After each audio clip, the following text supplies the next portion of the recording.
aku Fertilia Zibeli Johani. Ini nama aku 124231067. Hai semuanya, nama aku Ivana Putri 111233132. Halo semuanya, kenalkan aku Filda Tirana Evain. Kodim 165231062. Halo semua, saya Sabrina Firdausah Darusnato dengan NIM 412231072.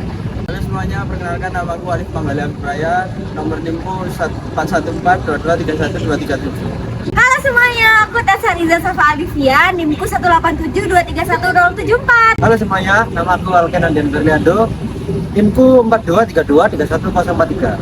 Halo semuanya, saya Sa'alam Zulhak, NIM 141231186. Halo semuanya, perkenalkan nama saya Dinatika Putri dengan NIM 177231012. Dan kita dari kelompok 7. Kita sekarang ada di Museum Pendidikan. Hai semuanya, jadi kita lagi ada di Museum Pendidikan. Terus sekarang kita mau eksplor nih apa aja ya kira-kira yang ada di Museum Pendidikan. Jadi check it out.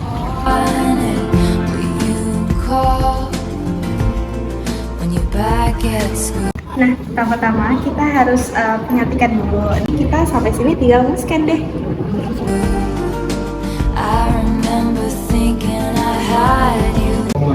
Nah guys, jadi kita sekarang lagi ada di section pendidikan masa prasejarah. Kakak, apa sih pendidikan di masa prasejarah itu kayak gimana sih Kak?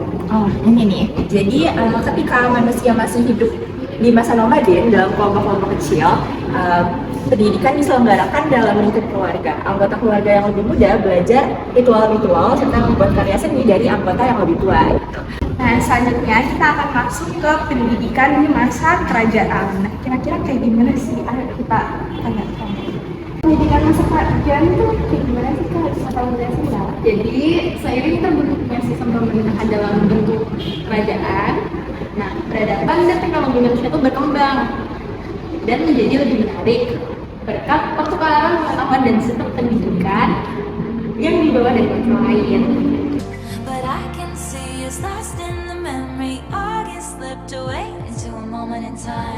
Sekarang kita sampai ke section pendidikan masa kolonial. Dan Kak, gimana sih pendidikan masa kolonial itu kayak gimana ya? Jadi dulu itu saat pendidikan di masa kolonial itu kita masih gunakan lampu yang seperti ini. Jadi pada masa keterbatasan itu memperoleh sarana lampu penerangan itu tak semua masyarakat menggunakan penerangan yang telah kita rasakan saat ini. Selain ada penerangan yang sederhana, jadi zaman dulu juga ada mesin ketik yang sangat sederhana juga. Jadi mesin ketik ini tuh digunakan di SMA 5 pada tahun 1955.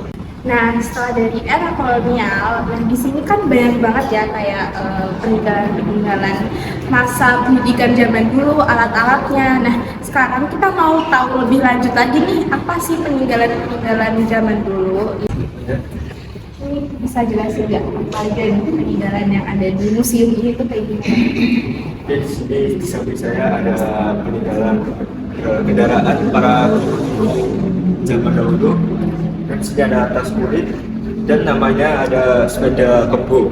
Ini sini ada alat-alat percetakan huruf. Di sini ada mesin press dan sebelahnya ada mesin ketikan. Dan sebelahnya ada kamus bahasa. Terus sebelahnya ada komputer. Nah, jadi gimana tadi peninggalan-peninggalannya banyak dan sangat menarik bukan? Nah, selanjutnya kita akan masuk ke pendidikan di era kemerdekaan. Jadi kayak gimana ya era pendidikan itu? Mas bisa tolong jelasin gimana pendidikan di masa kemerdekaan? Jadi pendidikan pada masa kemerdekaan Indonesia itu tentu setelah lepas dari penjajahan, bentuk kita itu seperti bayi yang baru lahir, di mana infrastruktur masih sangat minim, tapi kita dituntut untuk menjadi negara yang mandiri, apalagi pendidikannya. Nah, di sini ada beberapa alat transportasi pada zaman dahulu setelah masa penjajahan. Bisa kalian lihat ada sepeda motor, seperti yang kalian lihat ini, 3 barang ini. Yang pertama ada megafon sekolah, selanjutnya ada mesin stensil, dan yang terakhir ya ini adalah proyektor yang sering kalian gunakan untuk proses presentasi di kelas. Nah, setelahnya ini kita ada di section peninggalan alat-alat pendidikan, mulai dari buku, terus ada bahkan alat laboratorium juga. Di sini adalah seragam yang biasanya kalian pakai dari SD, SMP, bahkan SMA. Sekarang kita udah ada di penghujung akhir dari museum pendidikan ini. Boleh diajarkan bagaimana sejarah Surabaya ini. Dari penjelasan di sini udah terpapar bahwa Surabaya sempat menjadi kota terbesar dan pelabuhan tersebut dunia Belanda sekitar abad ke-18-19. Tadi merupakan perjalanan singkat kita di Museum Pendidikan Surabaya. Kita dari depan mata, jadi saya harus berpisah. Dadah. Ya, jadi kita sekarang lagi bersama pengunjung asing, mereka dari Jepang, dan kita akan bertanya sedikit tentang museum pendidikan. Of the main place in Surabaya, why you guys choose to come and visit this museum pertukaran?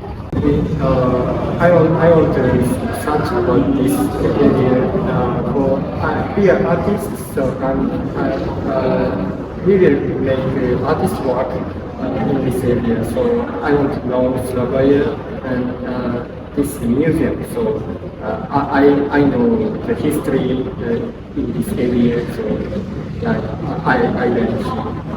Nah, selain ada pengunjung dari luar negeri, tentunya juga ada yang dari dalam negeri. Sekarang bersama Mas siapa? Mas Aldi dari Pasuruan sama Alan dari Pasuruan.